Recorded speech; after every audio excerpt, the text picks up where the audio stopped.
Hello my treasures, it's time for Audiopocalypse to make its way into standard Hearthstone, and with it brings the return of dual class cards, including Horn of the Winter, which will allow us to overwhelm our opponent with 30 plus damage in a single turn. This was probably the theory craft that I was most excited to share with you all, and I can't wait to tell you that it turned out way better than I expected. Through the 20 games I played with the deck, I had a 70% win rate, which was incredible. The basic idea behind this deck is going to be use Horn of the Winter in combination with Feast and Famine or for Quell the Loss, so we can OTK our opponent by hitting our opponent's face for a huge amount of damage in a single turn, while also using other cards within the deck to give us additional copies such as Light Blade. And while you're preparing for this huge combo turn, you are going to be controlling the board state by cards like Equality and Wild Pyromancer. For the Mulligan guide of the deck, you are going to be looking for cards like Instrument Tech to draw into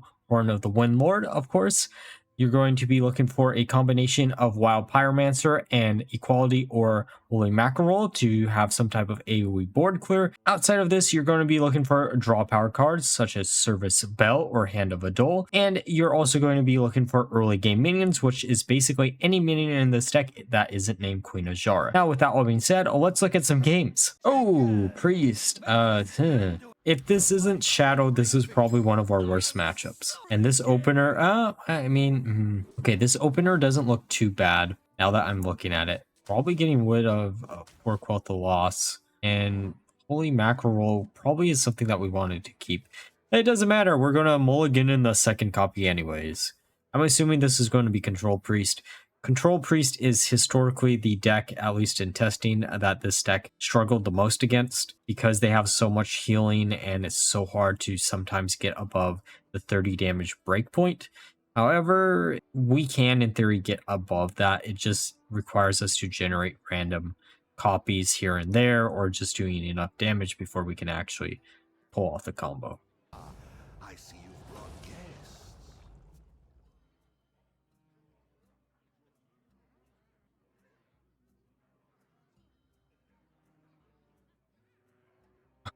Oh, now that's a fun card.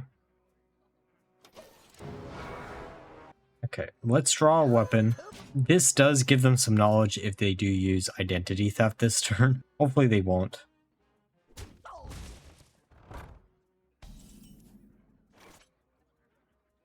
Part of me wants to coin out the cool ghoul because we're feeling a bit cool, and if they kill it, then they kill it, because we get the Nerubian Visitor next turn. I am probably mispronouncing that card's name, and I apologize. Okay, Heartthrob. I'm not really feeling that throbbing about now. I don't know where I was going with that. Okay, I think we Equality to just get rid of that minion. I really just don't want to deal with it, and then we can just put this down. It's a little bit of a waste, but...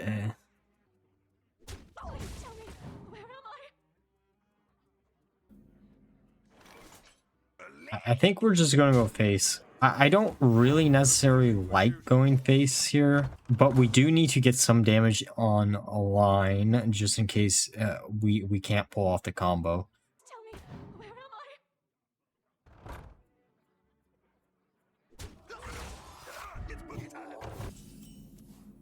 Ooh, Wild Pyromancer, huh? Well, I mean, we do have this online now, so we might as well get it. I'm going to go for Seal of Blood. I'm not too worried about us taking too much damage here. Priest isn't notorious, at least a non-Shadow Priest isn't notorious for having huge damage outputs on a single turn. However, depending on how many copies or cards they copy out of our deck, we may or may not be in a good position. I cleanse the scene. We're going to need some cleansing out after this game, I guess. Oh, hey, I'll take that as a top deck. Do we want to do this? If we use this and then Equality, we get rid of both minions, minimizing the damage we're going to take. And then, come on, something cool.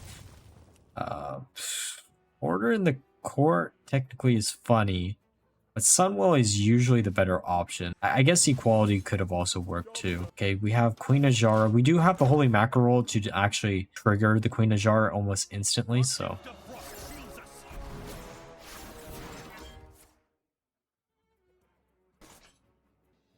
Okay. I think we really do kind of want to put a weapon down. And then we're going to attack here. I don't really want to attack a second time because we want to use it as some type of removal just in case. I know we do have the other horn in hand, so we're going to still be able to re-up the weapon, but I would prefer not to have to. I would have preferred to have that in my hand, but you know, it's better than a jar being stolen out. Oh, hey, they're actually using Fanboy. That's actually kind of a shock. All right, how do we want to do this? Okay, we're gonna minimize the damage that is needed. This should get rid of their entire board. I don't like doing it like this, but they dragged it out of our hand, so we have no choice. We got to do it now. We could do it later, but we got to do it now. And then we can just attack with that, see what we grab here. I mean, Consecrate is good in case we grab the other equality, but I think Hammer of Wrath is going to be better in the long run. Just because we know we put the other equality towards the bottom of the deck, of course they're going to have that. And of course they're going to get Cool Ghoul. Alright, so cards that we need. What do we need really here? There's a School Teacher. School Teacher could be good. Come on, something cool. Oh, right. Queen Azara. I thought it was the School Teacher. Feast or Famine is exactly what we wanted to see. We can draw a card. I think this will probably get us the other... Oh, hey, we're into Service Bell already. Okay, Service Bell can draw us into what we need to see. I can't wait to service their bell, I guess.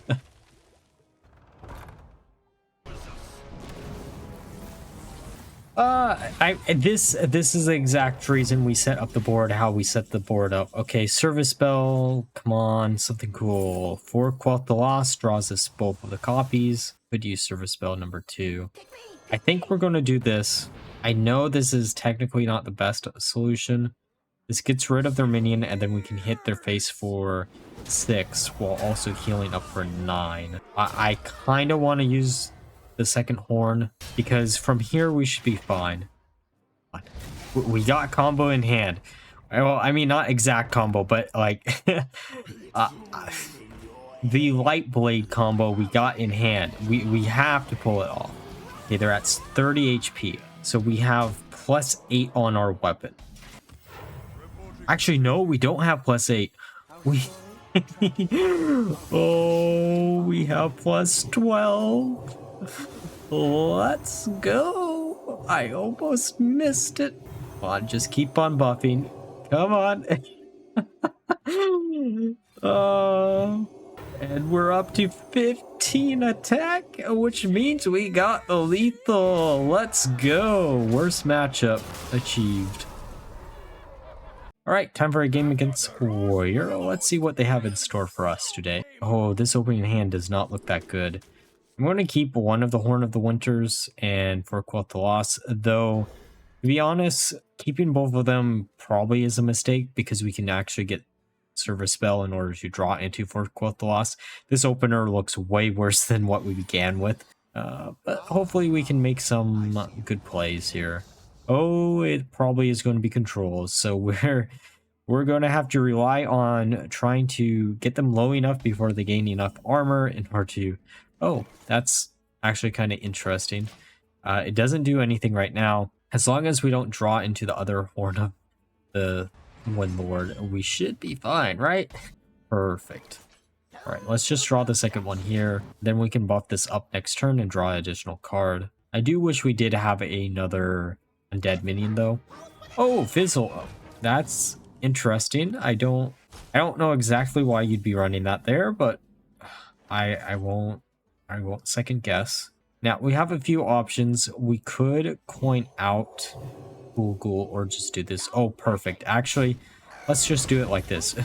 Perfect Optech gives us an undead for Nerubian Visor for next turn, which is great. Okay, there's Shield Block. Now, well, I think we're just going to put Cool Ghoul because we're feeling a bit cool here. And it should be incredibly hard for Warrior to actually deal with. We could coin out the weapon, and that's probably what No, I guess not. We're gonna do Nerubian. Probably should go for... Yeah, let's go for this. Allows us to get an Arminian on board. I'm hoping they just don't have a brawl. If they have a brawl, then we might be a little bit screwed. But the more minions that we can get on board that will actually stick around, the better. Because we have to deal with 40 points of damage. This deck is not notorious for being able to do that much damage in the same turn. There are ways you can. You just have to play out of your mind in order to do that. Okay, let's see what we can grab. Let's get rid of both of the minions, then just go face. I really shouldn't have cleared out board like that, but it is what it is. At least we have the Divine Shield back up, still making it a little bit difficult for them to actually deal with. We do have 1 Feast and Famine and 4 Quoth the Loss. So essentially we need to draw into the other ones. I'm hoping to keep them low enough where this doesn't matter too much. Grabbing a Wild Pyromancer would be pretty nice. I can't believe they actually gave an Undead tag to that card. I get it, it is an Undead, but it's such a weird synergy that you just don't think about until you're putting a deck together.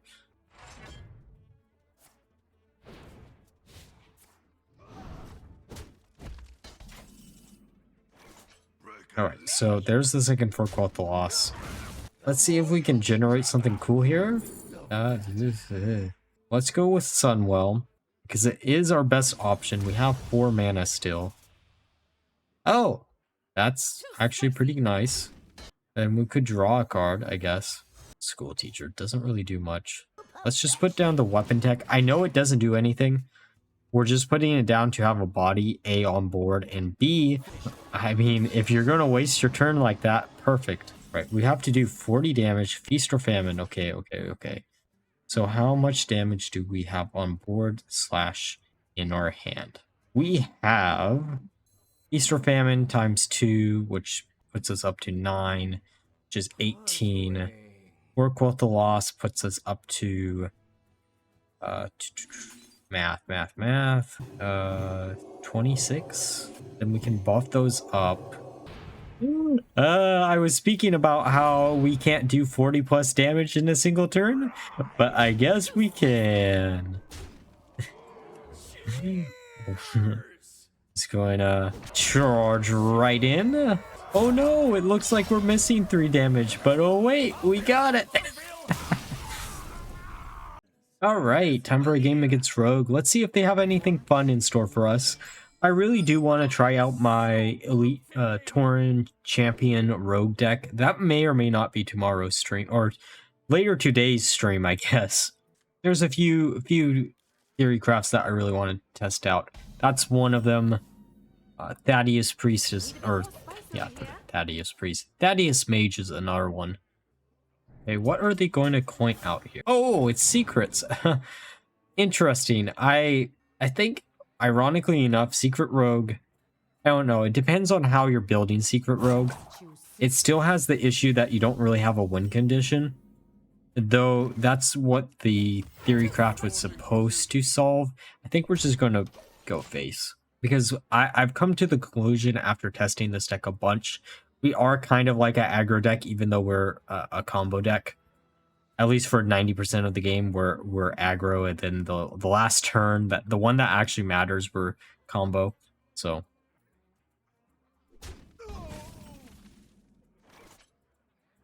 all right, let's just keep going face and hero powering up. I'm hoping that they actually kill R2-1. I don't know why they did what they just did, but they had to have a good reason, right?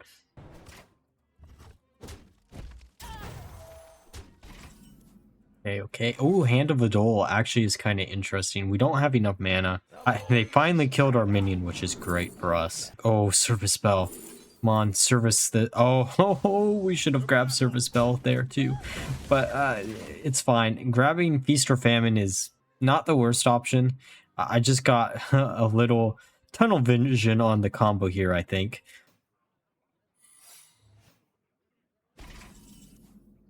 Hey, they have 2 secrets. Oh, hey, we got Service Spell anyway, so we oh, hey. I'll take a 3rd Feast or Famine. Sure, I don't care about you having a poisonous minion. You're probably just going to attack into our 4/4. Ooh, that might be a problem though. That definitely could be a problem. Mage is the one secret class. While the secret support it has isn't the best, the secrets themselves are incredibly good and would probably see a lot of play if you reduce their mana cost by 1. It is kind of interesting that they basically pigeonholed all the secret classes into having only one spell or one cost for each of their secrets, because it makes it a little bit hard. Oh, please, don't take Horn of the Winter, or yeah, Winterlord, Windlord, please. That could ruin our plans. I mean, that's still fine. All right. I mean, I guess it didn't matter in the long run. All right, well, let's attack. That gets rid of one of our minions. I think we're going to get rid of this. Okay. So it isn't Ice Barrier. It's probably going to be Counterspell. Maybe they actually caught on what we're doing and then they went with Counterspell, but the good thing is we have spells in our hand that we don't care using first.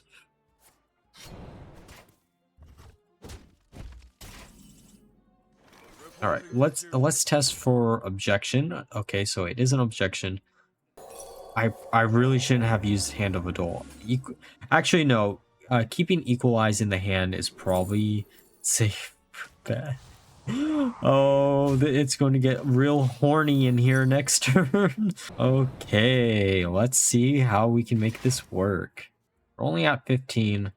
That's not going to do it. Surface Spell. Hey, that's a fine card to copy out of our deck. Reporting for duty.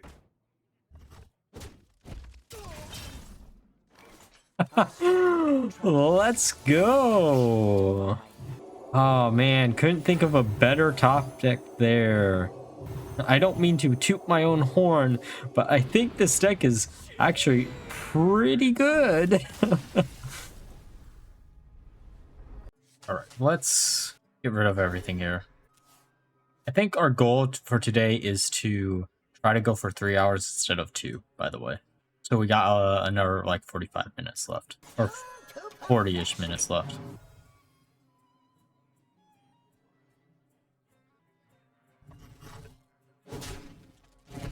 So they're duel Paladin? Kinda interesting, I guess. Alright.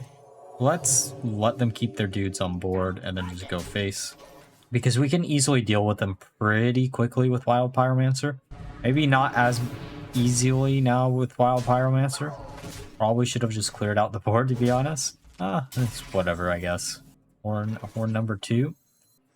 If we do it like this, everything gets destroyed. They're probably going to attack into this, I would assume.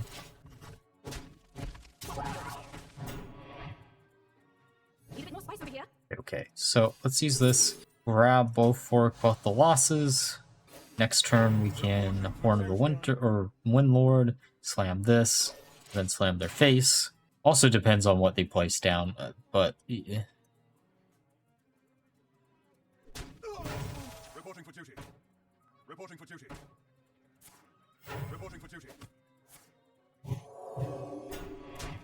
Okay, we still do what I want to do. Because we can get rid of both of these. Leaves those two up on board. Reporting for duty. Alright, good thing we have this in hand. Think we heal and slam this down. Because that gets rid of that. Put the second one down and just hope they don't have another taunt. But knowing Pure Paladin... Oh, they did use Order in the Court, so they'll have another one. Or they have that. Okay, that's not a card I expected them to run. Wait, are they Pure Dragon? Huh. Well, mathematically, we don't have enough damage. I was going to say, mathematically, what do we need to... Okay, so... Ghoul is kind of cool. We'll draw a card. Feast or Famine. I think we do it like this. Also probably should have attack gained with this first. Because then we would have gained a little bit more attack. They should be out of taunts. We have to remember, unless they have another one of the Flight of the Bronze in their hand. Which would be amazing if they did. I'd be actually quite shocked if they actually did. There's no taunt dragon, so... Oh, I guess Purator would be a taunt. Please don't say I just spoke Purator into it. Okay. Alright, so we hero power, we Light Blade plus Quell the Loss, and then we win. Oh, we just can't lose when we got Light Blade in hand, I guess.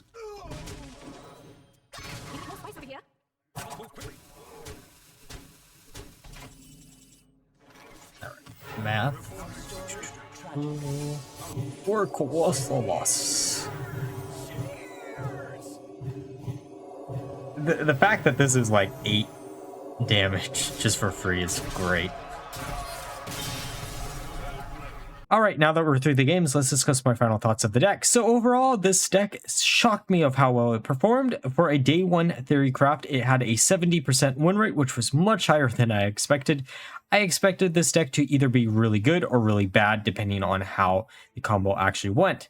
But once I realized a Light Blade actually existed as a card, this makes the combo so much easier to pull off. If you get Light Blade in combination with 1 Recruit and the 2 for Quell the Loss, you basically give your weapon 8 additional attack. Historically speaking, Paladin is one of my least favorite classes within the entire game, mainly because most Paladin decks end up playing very similar to each other, and I'm just not really a fan of those style of decks. However, this deck is completely new when it comes to a playstyle for Paladin decks, and is why I love this deck so much.